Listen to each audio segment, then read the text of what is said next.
بسم الله الرحمن الرحيم الله ولي الذين آمنوا يخرجهم من الظلمات إلى النور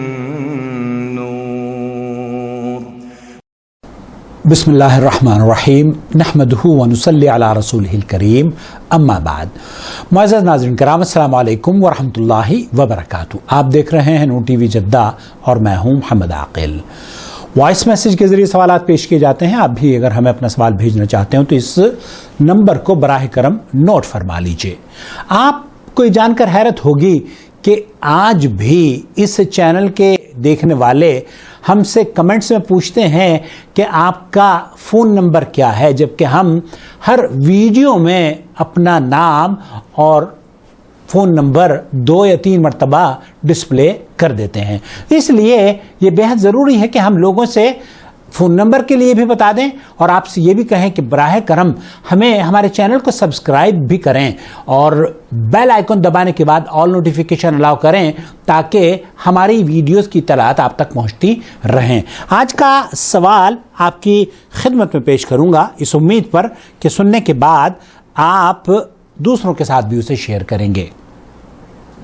السلام علیکم. آپ سے جاننا تھا کہ کہا جاتا ہے کہ بھلے ہی آپ اسلامکلی ماڈسٹ لباس بنا رہے ہیں، اگر وہ لباس کسی نے بغیر پردے کے پہنا تو اس کا گناہ آپ پہ ہے.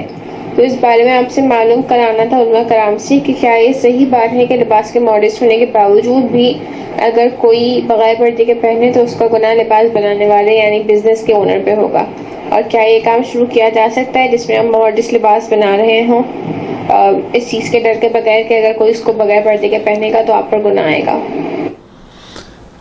سوال بہت واضح ہے اور یہ شک اور شبہ عام طور پر پھیلایا جا رہا ہے کہ اگر ماڈسٹ لباس بنایا جا رہا ہے یا ایک حلال چیز کی تجارت کی جا رہی ہے اور اس حلال چیز کو حرام طریقے سے کوئی استعمال کرتا ہے، بلکہ جیسے محترمہ پوچھ رہی ہیں کہ وہ تو لباس ہی ماڈسٹ ہے، وہ عورت کے جسم کو چھپا رہا ہے، وہ مرد کے جسم کو چھپا رہا ہے، اس میں کوئی عریانیت نہیں ہے، لفظ ماڈسٹ انہوں نے استعمال کیا ہے. اور میں نے ان سے پوچھا کہ لفظ یہ جو ماڈسٹ آپ سمجھتی ہیں، ممکن ہے شاید آپ کی نظر میں کچھ اور ہو اور میری نظر میں کچھ اور ہو، کیونکہ اس کو اگر ہم اپنے اسلامک پوائنٹ آف ویو سے دیکھیں گے تو شاید اس کے معنی اور مفہوم الگ ہوں گے، اور اگر یورپین کلچر میں آپ دیکھیں گے تو اس کا معنی مفہوم اور الگ ہو.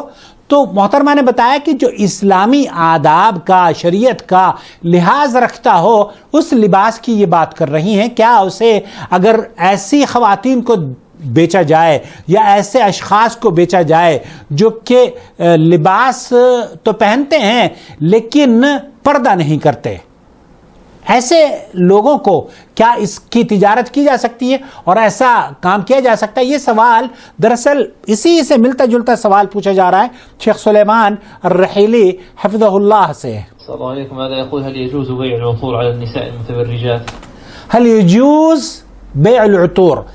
سینٹ کے بارے میں پوچھا جا رہا ہے، عطر کے بارے میں پوچھا جا رہا ہے کہ عورتوں کو کیا بیچا جا سکتا ہے. بالکل وہی سوال ہے.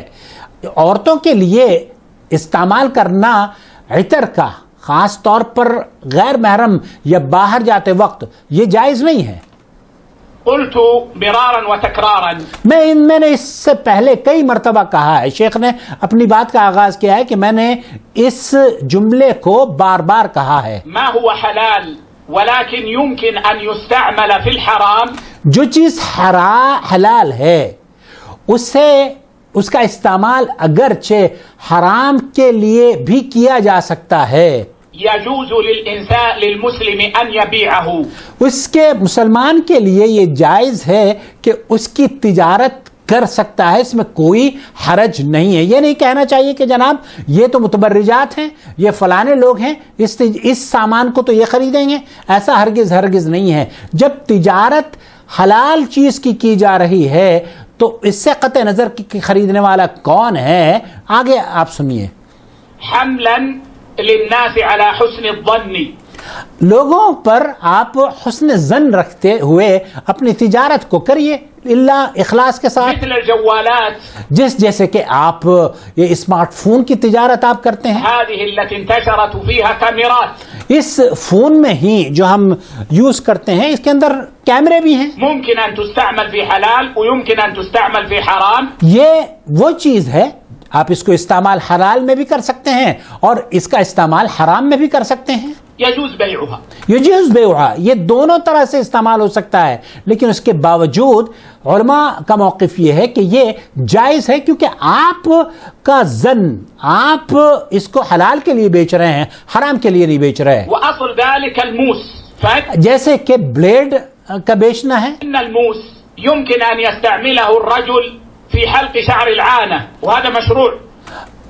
بلیڈ سے آپ اپنے غیر ضروری جو بال ہیں ان کو صاف کرنے کے لیے استعمال کر سکتے ہیں. ويمكن ان يستعمله بحلق لحيته.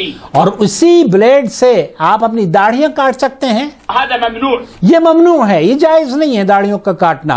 البتہ بغل کے بال کاٹنا اور نہ اپنے دوسرے بالوں کو کاٹنا جو کہ جائز ہیں ان کو ریموو کرنا تو یہ حلال تجارت ہے. فيجوز بيع الموسى. تو اس کو مد نظر رکھتے ہوئے وہ جو بلیڈ ہے اس کو بیچا جا سکتا ہے، اس میں کوئی حرج نہیں ولم ہے. يمنع العلماء من بيع الموس. کسی بھی اہل علم نے اس بلیڈ کی تجارت کو منع نہیں کیا ہے. إلا إذا غلب على ظن البائع أن هذا المشتري بعينه إنما يشتريه ليستعمله في الحرام. اللہ شیخ فرما رہے ہیں لیکن یہ سننے کی بات ہے اور سمجھ لیجئے اس کو کہ اگر بیچنے والے کو اس بات کا یقین ہے کہ لینے والا اس کا استعمال غلط کرے گا اور آپ حلال چیز ہی اس کو دے رہے ہیں تب یہ آپ کے لیے جائز نہیں ہے. مثال کے طور پر آپ چاقو ہے، چاقو بنایا اور چاقو آپ اسے سبزی کاٹنے کے لیے استعمال کرتے ہیں، پھل فروٹس کاٹنے کے لیے استعمال کرتے ہیں، اور یہی چاقو دوسرے کو نقصان پہنچانے کے لیے بھی استعمال کیا جا سکتا ہے. لیکن اگر آپ کو پتا ہے کہ یہ آدمی کسی کو نقصان دینے کے لیے چاقو استعمال کر رہا ہے، آپ کی دکان سے خرید رہا ہے یا آپ سے لے رہا ہے، تو اس کو بیچنا چاقو حرام ہے، جائز نہیں ہے. لیکن ایک آدمی اگر اپنے گھر کے لیے لے رہا ہے یا آپ کو پتا نہیں ہے کہ وہ اس کا مقصد کیا ہے تو یہ جائز ہے اور اس کی تجارت میں کوئی بھی کسی اہل علم میں ممانعت کا حکم نہیں دیا ہے. تو وہ تجارت جو آپ کرنا چاہتی ہیں اللہ اس کو مبارک کرے، اور وہ ڈریسز جو آپ بنانا چاہ رہی ہیں، وہ فیکٹری جو آپ قائم کرنا چاہ رہی ہیں، اگر وہ اس شریعت اسلامی کی تعلیمات پر مبنی جو ملابس ہیں یا ڈریسز ہیں ان کو آپ دھیان میں رکھتے ہوئے کر رہی ہیں تو مبارک ہے. اللہ رب العالمین آپ کی تجارت کو نفع بخش بنائے اور حاسدوں کے حسد بری نظر سے بچائے، اور اللہ رب العالمین دن دوگنی رات چوگنی آپ کو ترقیاں عطا فرمائے. تجارت میں خیر ہے، برکت ہے. اللہ رب العالمین ہمارے تجار کو امن اور سلامتی اور ان کی تجارتوں کو نفع بخش بنائے، اور اے اللہ جو لوگ جن کی جو تنگ دست ہیں اے اللہ اپنے فضل و کرم سے ان کو مالا مال فرما دے. اللہ ولی الذین آمنوا یخرجهم من الظلمات الى النور والذين كفروا أولياؤهم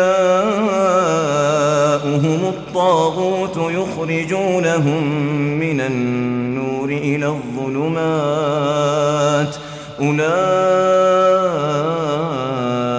أصحاب النار هم فيها خالدون.